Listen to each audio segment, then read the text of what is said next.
अध्यक्ष महोदय, मैं वंदे मातरम के 150वीं जयंती पर इस महत्वपूर्ण चर्चा में भाग लेने के लिए खड़ा हूं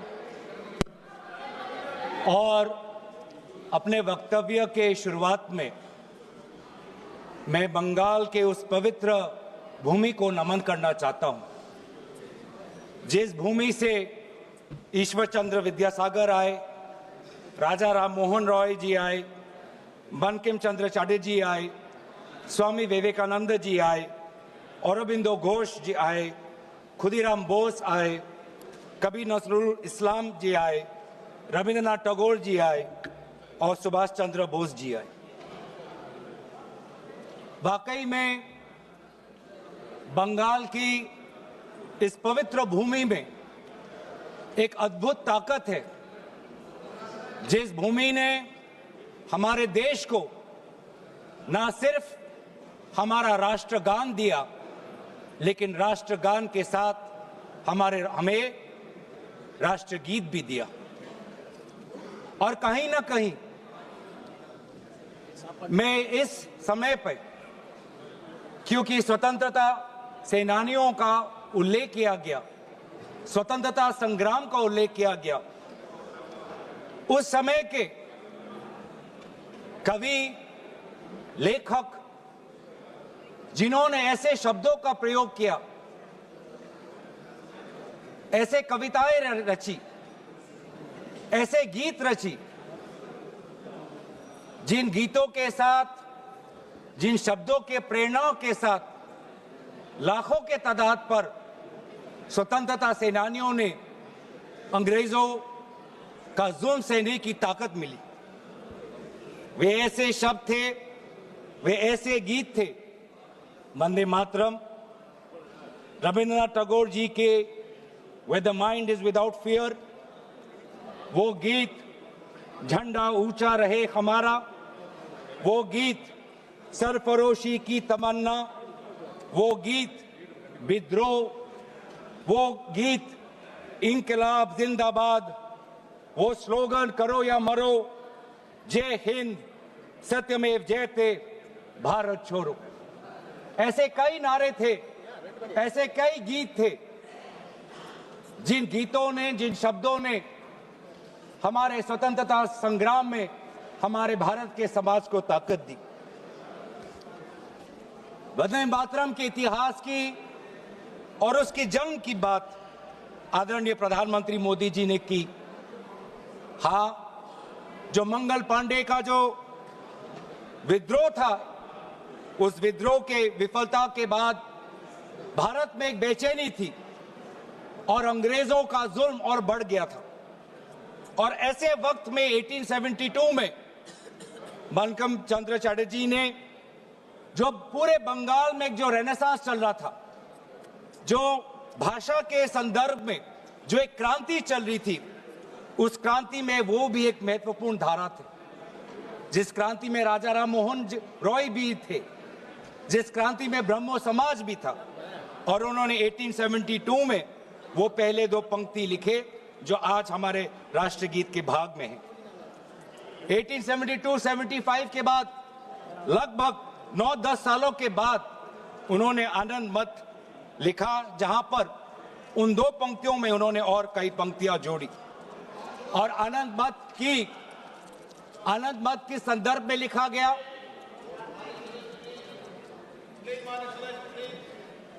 आनंद मत उस संदर्भ में लिखा गया जिस समय ईस्ट इंडिया कंपनी इस प्रकार के टैक्स हमारे किसानों पर लगा रही थी कि जीना बहुत मुश्किल हो गया था। लेकिन वाकई में ये जो एक गीत था, जो आनंद मत में उल्लेखित था, वास्तविक रूप में ये नारा कब बना? इसकी शुरुआत हुई गीत से, लेकिन ये इसकी एवोल्यूशन, इसका पूर्ण जन्म एक नारा के द्वारा, एक राजनीतिक नारा के द्वारा 1905 में हुआ। 1905 में वायसरॉय कर्जन ने बंगाल के दो भाग करके सोचा कि इसके द्वारा वो बंगाल और बंगाल के द्वारा पूरे भारत पर एक गहरी चोट डालेंगे, लेकिन यही उनकी गलती थी। अगर मैं देखूं कि आधुनिक स्वतंत्रता संग्राम में वो कौन सा पल था जिस पल से भारत के स्वतंत्रता संग्राम में एक नई ताकत आई, वो 1905 के उस स्वदेशी आंदोलन से था। जो स्वदेशी आंदोलन बंगाल के पार्टीशन विभाजन के बाद उजागर हुआ और उसमें जैसे इतिहास में हमने पढ़ा है कि अरबिंदो घोष जी को एक ताकत मिली, वंदे मातरम का वो जर्नल, और उसके द्वारा जुगांतर पार्टी के द्वारा ये मैसेज गया कि हमें भारत को एक नई दृष्टि से, एक नई ताकत से, एक नई मंथन के द्वारा हमें विद्रोह करना है। और यही बात आने वाले समय में पूरे प्रदेश में ये फैला और व्यापक रूप से फैला। और ये बहुत, इस पूरे वंदे मातरम की जो यात्रा है, इस यात्रा को अध्ययन करना बहुत जरूरी कि कहीं बंगाल के भाषा के क्रांति से निकला ये गीत जो 10 वर्ष बाद आनंद मत के नॉवल में इसमें और पंक्तियां जोड़ी गई, बंगाल में एक राष्ट्र नारा बना 1905 में, और ऐसी प्रेरणा मिली जिस प्रेरणा से पूरे भारत में वो व्यापक रूप से प्रचारित हुआ। प्रचार होने के कई माध्यम थे। आदरणीय प्रधानमंत्री जी ने ग्रामोफोन का उल्लेख किया, लेकिन पैम्फलेट और पब्लिकेशन का भी एक बहुत महत्वपूर्ण भूमिका थी। ये पैम्फलेट और पब्लिकेशन के द्वारा बंगाल का ये नारा गया पंजाब में, गया महाराष्ट्र में, गया मद्रास में। ट्रांसलेशन के द्वारा आदरणीय सुब्रमण्यम भारती ने जिस प्रकार से 1905 में इसकी ट्रांसलेशन की, 1908 में इसकी ट्रांसलेशन की, तो कई जगह पे ये कन्नड़ में, तमिल में, तेलुगु में, अलग अलग भाषाओं में आनंद मत और आनंद मत के द्वारा पूरे वंदे मातरम की जो व्याख्या है, जो मूल भाव है, पूरे देश में फैला। खुदीराम बोस जी का उल्लेख यहां पे किया। और हां, जिस प्रकार से कोर्ट ट्रायल्स हुए, सिर्फ खुदीराम बोस जी का नहीं, अरबिंदो घोष जी के भी कोर्ट ट्रायल से पूरे देश को यह दृश्य दिख रहा है कि किस प्रकार से वंदे मातरम के द्वारा हमारे स्वतंत्रता सेनानी ब्रिटिश का विद्रोह कर रहे थे। और फिर सिर्फ स्वतंत्रता सेनानियों के बीच नहीं रहा, एक व्यापक रूप से ये छात्रों के बीच में ये समा गया। वंदे मातरम का उजागर राजामुंड्री आर्ट्स कॉलेज में किया गया, कोकानाडा आर्ट्स कॉलेज में किया गया, गोदावरी, कृष्णा, गुंटूर तक फैला, बांग्लादेश उस समय के माइमन सिंह सिटी कॉलेज तक पहुंचा। और यहां तक भी नहीं, बाहर जो हमारा तिरंगा ध्वज जब 1907 में पूरे विश्व में प्रकाशित किया, तो उस तिरंगा झंडा में भी वंदे मातरम उल्लेखित था। कला के द्वारा भी अवनींद्रनाथ टैगोर, उन्होंने एक पेंटिंग, एक चित्र इससे प्रेरणा लेते हुए किया। तो कहीं ना कहीं हमारे पूरे स्वतंत्रता संग्राम में कला, साहित्य का एक बहुत महत्वपूर्ण भाषा और बहुत महत्वपूर्ण भूमिका रही है। राजनीतिक नारा से, जैसे कि कहा गया, राष्ट्र में इसको एक राष्ट्रीय तवज्जो मिलने लगा। और इस वंदे मातरम को सिर्फ एक राजनीतिक नारा नहीं, लेकिन राष्ट्र गीत से इसको देखा जाए, ये तवज्जो, ये महत्व अगर कोई किसी राजनीतिक दल ने दिया तो वो कांग्रेस पार्टी। कांग्रेस पार्टी ने जब 1905 का स्वदेशी आंदोलन भी नहीं हुआ, 1896 में कलकत्ता में कांग्रेस के अधिवेशन में गुरुदेव रविंद्रनाथ टैगोर जी ने खुद वंदे मातरम को एक मधुर वाणी में उन्होंने उसका गीत प्रदर्शित किया और बाद में उन्होंने एक चिट्ठी में लिखा भी पंडित नेहरू को that the privilege of originally setting the first stanza of Vande Mataram to the tune was mine when the author was still alive.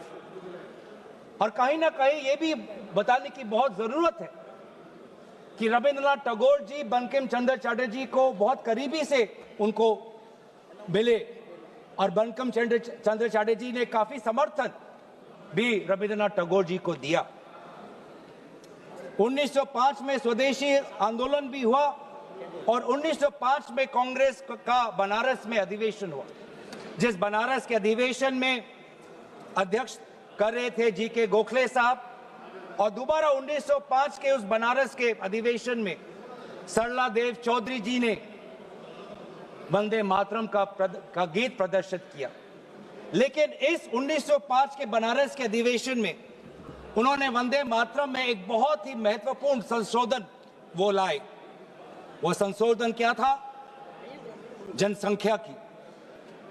जो ओरिजिनल वंदे मातरम था, उस वंदे मातरम में जिस जनसंख्या का उजागर किया था वो था 7 करोड़ का, क्योंकि उस समय बंकिम चंद्र चटर्जी जिस संदर्भ में लिख रहे थे तो वो बंगाल के संदर्भ में लिख रहे थे, जिसमें बिहार भी था, उड़ीसा भी था, असम भी था, और इसीलिए उस संदर्भ में उन्होंने लिखा 7 करोड़।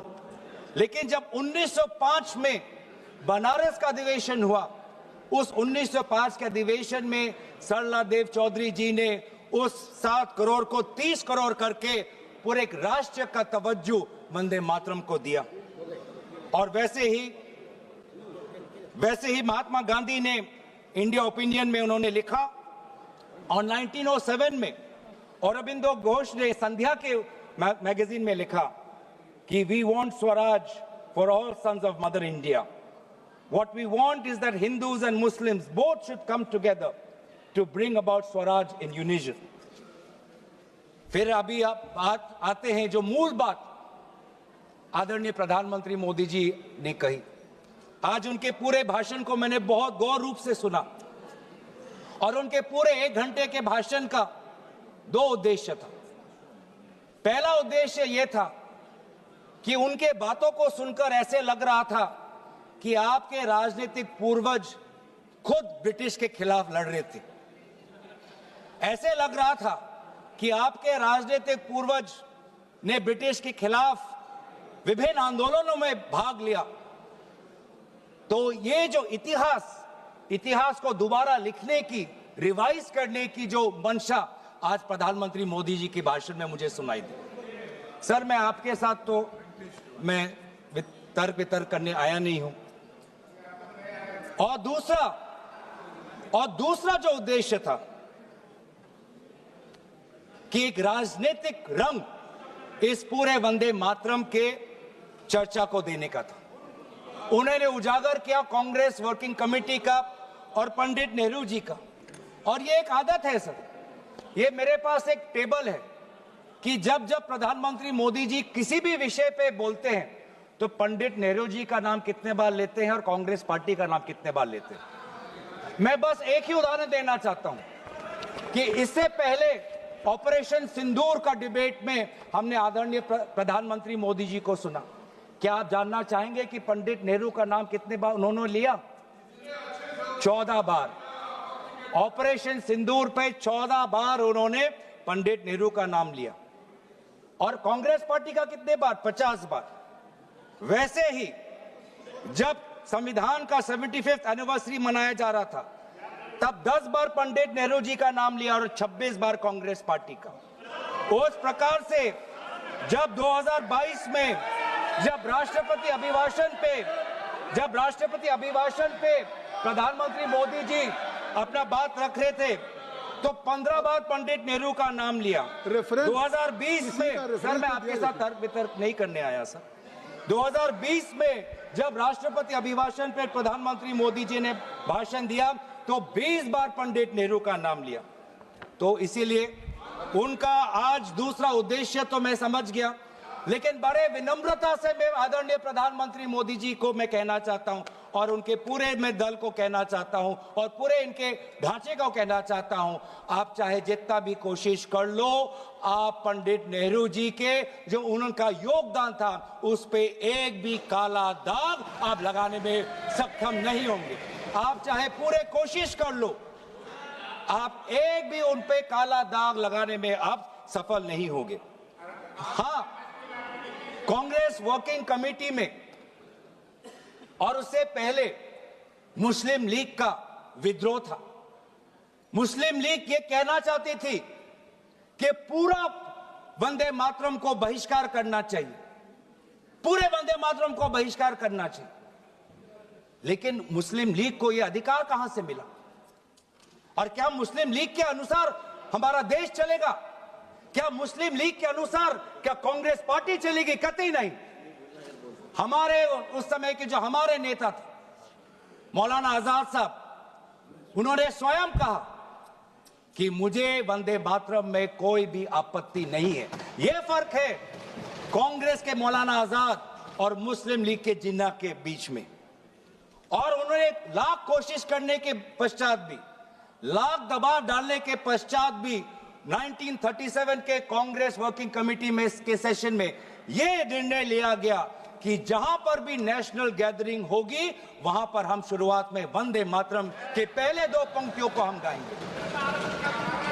इस सिद्धांत को मुस्लिम लीग ने बहुत बड़ी इसकी आलोचना की, बहुत बड़ी आलोचना की, और आलोचना हिंदू महासभा ने भी की।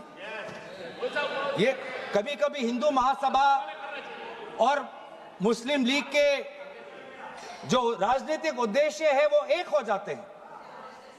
हिंदू महासभा और मुस्लिम लीगों ने दोनों वंदे मातरम को एक विशेष राजनीतिक रूप से देखा और मुस्लिम लीग और हिंदू महासभा ने दोनों ने कांग्रेस पार्टी की आलोचना की।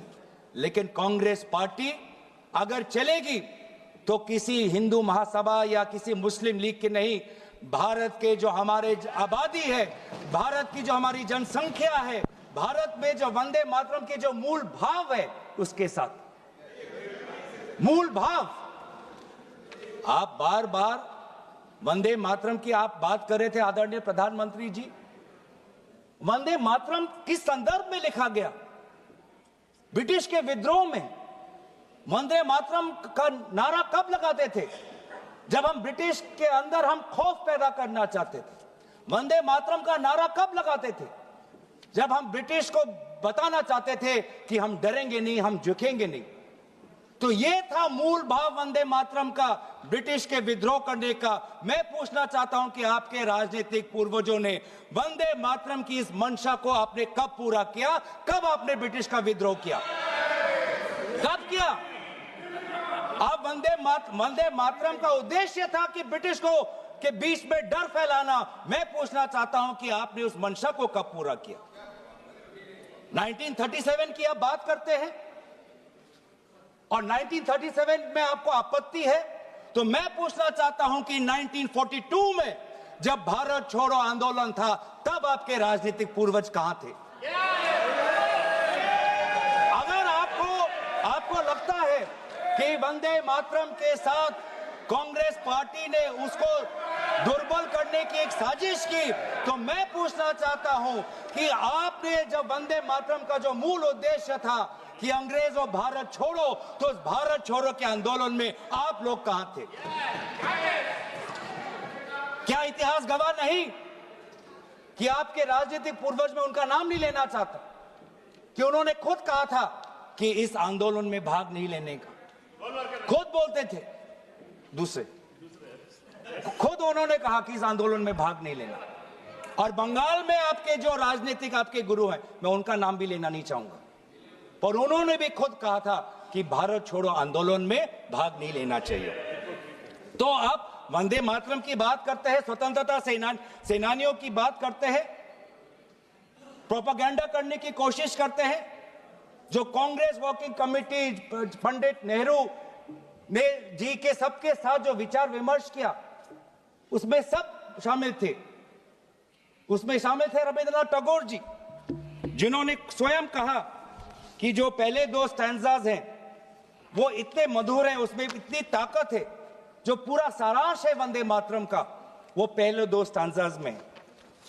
और पंडित नेहरू जी ने भी उस वर्किंग कमेटी में कहा, उस रेजोल्यूशन में, पंडित नेहरू जी को मैं कोट करना चाहूंगा, the words Vande Mataram became a slogan of power which inspired our people and a greeting which ever reminds us of our struggle for national freedom।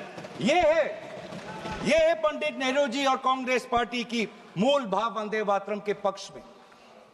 और जिस मुस्लिम लीग ने कहा कि पूरे वंदे मातरम को बहिष्कार करो, उस मुस्लिम लीग को दोबारा करारा जवाब हमने हमारे कॉन्स्टिट्यूएंट असेंबली में दिया 1950 में 24 जनवरी को, जब संविधान की जो बैठक हुई थी उसके अंतिम दिन पे हमने कहा कि हम मुस्लिम लीग की बात नहीं सुनेंगे, हम वंदे मातरम को नेशनल सॉन्ग का हम ये तवज्जो हम देना चाहेंगे।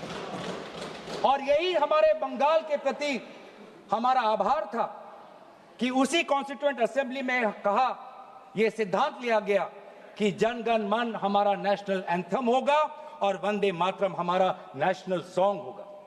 और ये पूरे सिद्धांत के साथ कौन कौन इसके साथ सहमत थे? राजेंद्र प्रसाद जी सहमत थे, सी राजागोपालाचारी जी सहमत थे, जीबी पंत साहब सहमत थे, मौलाना आजाद जी सहमत थे, रविशंकर शुक्ला जी सहमत थे। तो ये है आज इतिहास। वास्तविक में अगर मैं बोलूं कि आपके पार्टी ने कभी बंगाल को समझने की कोशिश ही नहीं की। सत्ता के लालच में आपने कभी बंगाल को समझा ही नहीं। बंगाल की भक्ति को सर, मैं उनके साथ तर्क वितर्क नहीं करने आया। पॉइंट ऑफ ऑर्डर, मैं उनके साथ तर्क वितर्क नहीं करने आया सर, मैं तर्क वितर्क नहीं रहा और मैं यील्ड करना नहीं चाहता।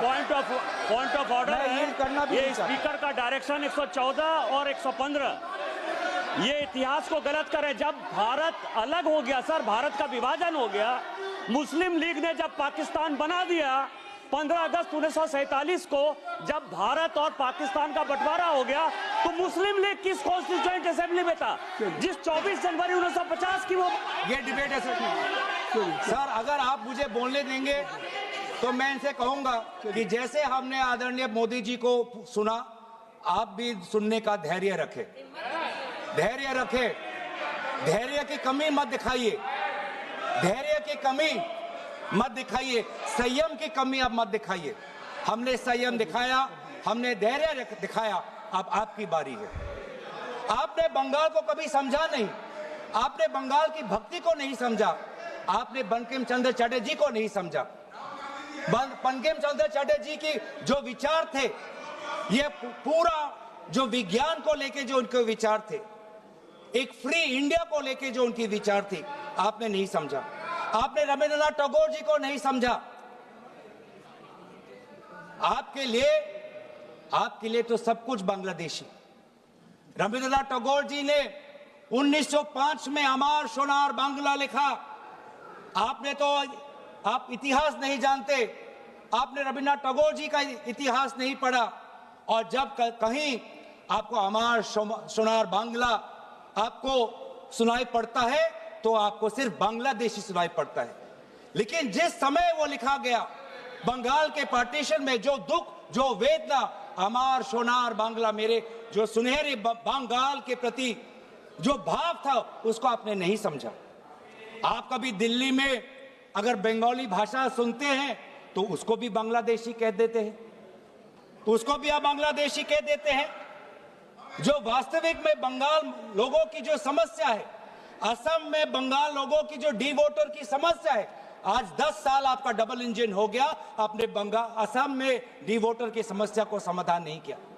असम में बंगाल के लोग आज अपने आप को भारतीय नागरिक कहना चाहते हैं, लेकिन आपने ऐसा कानून लेके आए हैं, अब असम में बंगाल के लोग अपने आप को भारतीय नागरिक नहीं, अपने आप को बांग्लादेशी का प्रमाण सरकार को देना पड़ रहा है।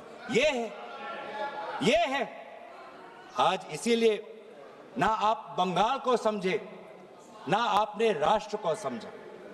ये हम कह रहे हैं ना राष्ट्रगीत, इसमें जो राष्ट्र है, आपने कभी राष्ट्र को समझने की कोशिश नहीं, क्योंकि ये राष्ट्र जो है एक संघीय ढांचे पर निर्भर है और इसमें कई प्रकार के राष्ट्रभक्ति हैं। आज अगर भारत एक मजबूत राष्ट्र है, वो इसलिए है क्योंकि इसमें ना सिर्फ बंगाल की राष्ट्रभक्ति समाई हुई है, इसके साथ तमिल की भी राष्ट्रभक्ति समाई हुई है, इसके साथ असम की राष्ट्रभक्ति समाई हुई है, इसके साथ पंजाब की राष्ट्रभक्ति समाई हुई है, इसके साथ केरल की राष्ट्रभक्ति समाई हुई है, इसके साथ कर्नाटका तेलंगाना की राष्ट्रभक्ति समाई हुई है, इसके साथ नागालैंड उत्तर पूर्वांचल की राष्ट्रभक्ति समाई। लेकिन आपने कभी समझा ही नहीं, हमारे सारे प्रदेशों की राष्ट्रीय भक्ति समाई हुई है, तब जाके भारत को हम एक मजबूत राष्ट्र बना सकते हैं। आपने कभी हमारे राष्ट्र में धर्म अनेक, वो आप ले लीजिएगा अखिलेश जी, आप ले लीजिए। हमारे राष्ट्र में धर्म अनेक, हमारे राष्ट्र में भाषा अनेक, हमारे राष्ट्र में प्रांत अनेक, लेकिन हमारे राष्ट्र में राष्ट्र ग्रंथ सिर्फ एक, वो है हमारे भारतीय संविधान। वो है हमारे भारतीय संविधान। पैगंबर अनेक, धार्मिक ग्रंथ अनेक, मंदिर अनेक, लेकिन राष्ट्र निर्माण के संदर्भ में सिर्फ एक ही ग्रंथ, वो है संविधान। और इस संविधान की सुरक्षा हम आज भी कर रहे हैं। आज राष्ट्र की बात आप करते हैं, मैं पूछना चाहता हूं कि आपने जो हमारा नेशनल एंथम है, आप चाहते थे कि वंदे मातरम हमारा नेशनल एंथम बने, लेकिन जब पूरे देश ने जनगण मन को नेशनल एंथम, रविंद्रनाथ टैगोर जी के द्वारा रचित जनगण मन को नेशनल एंथम का तवज्जो दिया, तो आपके राजनीतिक पूर्वजों ने लगभग 52 साल आपने ना राष्ट्रीय तिरंगा अपने शाखाओं में लगाया, ना राष्ट्रीय नेशनल एंथम अपने शाखाओं में कहा। आप राष्ट्र की बात करते हो, ना नेशनल एंथम को आपने तवज्जो दी, न भारत के तिरंगा को आपने तवज्जो दिया। आप क्या राष्ट्र की बात करते हो? लेकिन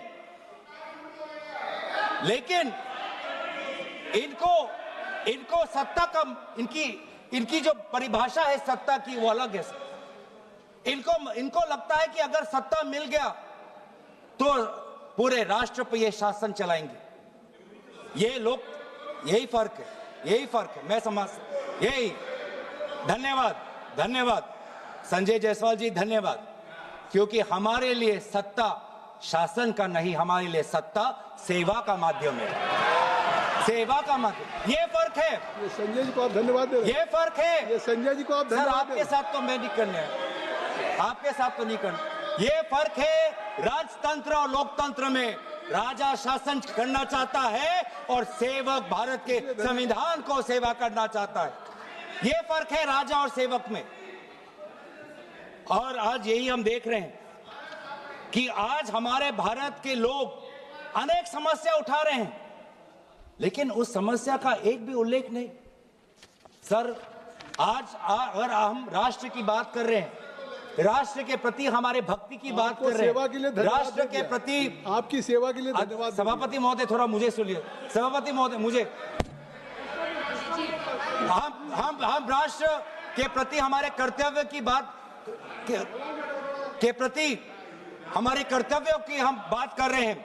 आज सदन पहली बार भारत के राजधानी में बम विस्फोटन हुआ, एक बार भी उसका उजागर आदरणीय प्रधानमंत्री मोदी जी नहीं किया। हम 150वीं जन्म जयंती वंदे मातरम की मना तो रहे हैं, लेकिन क्या हम आज वर्तमान के भारत को सुरक्षा दे पा रहे हैं? क्या हमने दिल्ली के राजधानी में हमारे दिल्ली वासियों को हमने सुरक्षा दी? क्या हमने जम्मू कश्मीर में हमारे वहां के पर्यटकों को सुरक्षा दी? ये काम, ये कर्तव्य नहीं है? हम कैसे मनाएंगे? ये वंदे मातरम भी चर्चा पे है। सर, विकसित भारत की बात कर सकते हैं तो वर्तमान की बात भी कर ही सकते हैं। 2047 की बात कर सकते हैं तो 2025 की बात भी कर सकते वंदे हैं। मातरम के 150 वर्षों की यात्रा का आलोचना तो आज हम सुरक्षा की बात करते हैं। आज हम सुरक्षा की बात करते हैं। किसी की आलोचना नहीं की। सभापति महोदय, प्रधानमंत्री ने किसी की आलोचना नहीं की। सभापति महोदय, सभापति महोदय, इसलिए वंदे मातरम तक। सभापति महोदय, अगर वास्तविक में अगर 150वीं जन्म जयंती वंदे मातरम का पालन करना है तो हमें सुरक्षा देना होगा, स्वास्थ्य की सुरक्षा देनी होगी। आज दिल्ली में, पूरे उत्तर भारत में, गंगा तट पे जितने भी लोग हैं, किसान हो, श्रमिक हो, आज वो वायु प्रदूषण के कारण आज उनका वो सांस नहीं ले पा रहे। आज आप देखिए कि हमारे सीमाएं सुरक्षित है। पहलगाम के बाद आज पाकिस्तान की जो फील्ड मार्शल है वो हमारे अमेरिका के राष्ट्रपति के साथ बैठते हैं। पाकिस्तान और अमेरिका के बीच में और करीबी बात आ गई है और करीब हो गए हैं, और आप लोग उस पर कुछ नहीं कह रहे। आज करेंसी, जब आपने एक टाइम पे कहा जब करेंसी बढ़ती है तो उम्र का उजागर है, आज तो भारतीय करेंसी। सर मैं आपके साथ मैं ऑपरेशन सिंदूर की चर्चा हो चुकी है, उस पर आप लोगों ने भी किया था और इस पर के दिया था। मुझे लगता है आज वंदे मातरम की 150 वर्षों की यात्रा है, आज इसको अगर इस चर्चा को किसी आरोप प्रत्यारोप से या विवादों से ऊपर रखें तो ज्यादा अच्छा होगा। सर 150वीं जयंती तो वर्तमान में मना रहे हैं, तो वर्तमान में भारत के प्रति जो हमारे कर्तव्य है उसकी बात ना करें तो हम कैसे करें। और इसीलिए आज करेंसी, जिस करेंसी का आपने उजागर किया कि करेंसी जब बढ़ती है तो किसी का उम्र का उदाहरण मिलता है, आज तो 100 तक पहुंच गया करेंसी। तो ना वायु प्रदूषित है, ना वायु से हम सुरक्षित है, ना करेंसी हमारी सुरक्षित है, ना हमारी सीमा सुरक्षित है, ना हमारे दिल्ली में हम सुरक्षित है, ना जम्मू कश्मीर और लद्दाख में जो सुरक्षा उनको मिलनी चाहिए, जो राजनीतिक सुरक्षा मिलना चाहिए, जो संपूर्ण राज्य का दर्जा मिलना चाहिए, जो यूटी का दर्जा मिलना चाहिए, ना उनको हम दे पा रहे हैं। आज ना हमारा उद्योग सुरक्षित है। आज मोनोपोलीज के कारण आज आम ग्राहक आज बड़े बड़े उद्योगपति के पैर पे आज पड़ा हुआ है। इंडिगो के आज हम देख रहे हैं कि एक मोनोपोली आई, जिस मोनोपोली के कारण आज आम व्यक्ति आज रो रहा है। आज एक आम व्यक्ति आज उसके घर उजड़ गए। आपसे हमने ऐसे, एक मिनट सुन लें, आपसे आग्रह करता हूं कि स्वयं ऑनरेबल स्पीकर ने कहा था कि आज जो हम चर्चा कर रहे हैं ये केवल वर्तमान के लिए नहीं, आने वाली पीढ़ियों के लोग भी आज की इस चर्चा से प्रेरणा लेंगे। देखिए, आपकी इस चर्चा से प्रेरणा लेंगे और मुझे लगता है कि आपको बहुत से अवसर मिलेंगे जब आप आलोचना कर सकते हैं, आरोप प्रत्यारोप कर सकते हैं, लेकिन आज की चर्चा कम से कम मैं आपसे धन्यवाद सर। वंदे मातरम राष्ट्र के प्रति हमारे कर्तव्य को उजागर कर, और आज तो हमारा वोट भी सुरक्षित नहीं है, आज तो हमारा वोटर लिस्ट भी सुरक्षित नहीं है। आज हम विभिन्न प्रदेशों में देख रहे हैं कि किस प्रकार से ये सरकार यूपीआई की बात करती है, जेम ट्रिनिटी की बात करती है, आधार की बात करती है, लेकिन मशीन रीडेबल वोटर लिस्ट नहीं देना चाहती। वो काम वो कागज से करवाना चाहती है। तो ना आज वोट सुरक्षित है, ना आज स्वास्थ्य सुरक्षित है, ना सीमा सुरक्षित है, ना करेंसी सुरक्षित है, ना व्यापार सुरक्षित है। ऑनलाइन कॉमर्स आने के बाद आज भारत का वो छोटा दुकानी, आज वो मध्यम वर्ग का दुकानी आज पूरा तहस नहस हो गया। आज इसके ऊपर ये हमारी सरकार क्या कर रही है? लेकिन ये सरकार सवाल से डरती है, चर्चा से डरती है, और ये चाहती है कि अगर ये संस्थाओं को इन्होंने अगर कैप्चर कर लिया, आपने चर्चा संस्थाओं इतनी अच्छी शुरू की थी, और अगर आप अपने चर्चा के भाषण करें तो वाकई वो चर्चा देश के लिए एक अच्छी आपने की, लेकिन अब उस चर्चा को मुझे लगता है वहां तक रखिए सीमित। तो सर मैं तो अपने विषय पे रहूंगा, मैं अपने विषय पे रहूंगा। ये सरकार ये समझती है कि अगर इन्होंने संस्थाओं को जकड़ लिया तो भारत की हमारी जो सोच है, भारत के हमारी जो मूल्य हैं, उनको भी जकड़ लेंगे, उनको भी कब्जा कर लेंगे। ये होने नहीं वाला। आप भले जुडिशरी को कब्जा कर सकते हो, आप भले निर्वाचन आयोग को कब्जा कर सकते हो, आप भले इनकम टैक्स को कब्जा कर सकते हो, आप भले ईडी को कब्जा कर सकते हो, लेकिन भारत के आवाम की लोकतंत्र, इसको जुडिशरी पे जो आलोचना हो रहे हैं ये कार्रवाई का हिस्सा नहीं होगा। भारत के संसदीय कार्य राज्य मंत्री माननीय अर्जुन राम मेघवाल जी, जुडिशरी पे कब्जे करने वाली बात ये कैसे कह रहे हैं साहब सदन में? ये जुडिशरी पे, ये न्यायपालिका पे अपमान है। सुप्रीम कोर्ट ये क्या कह रहे हैं? ये कोई नोटिस दिया है क्या चर्चा करने के लिए? जुडिशरी पे चर्चा करने हमने के लिए उसको कोई notice दिया है क्या? कार्रवाई के हिस्से से निकाल दिया। हाँ ठीक है, ओके। बोलिए। तो सर ये आज हमारे भारतीय नागरिकों के आम जो अधिकार है उनको भी कब्जा करना चाहती है। जो वोट देने का अधिकार, जो स्वतंत्र विचार का अधिकार, किसी से प्रेम करने का अधिकार, अपने अनुसार विचार रखने का अधिकार, सरकार को आलोचना करने का अधिकार, सरकार को सवाल पूछने का अधिकार, इन अधिकारों को भी ये छीनना चाहती है। और अगर यह इन अधिकारों को छीनना चाहती है तो ये बंकिम चंद्र चटर्जी के काल्पनिक जो कल्पना के अनुसार जो भारत के जो सपना देखा था उसके विरोध में वो जा रहे हैं। जो रविंद्रनाथ टैगोर जी ने जो एक फ्री इंडिया का जो एक कल्पना की थी उसके विरोध में जा रहे हैं।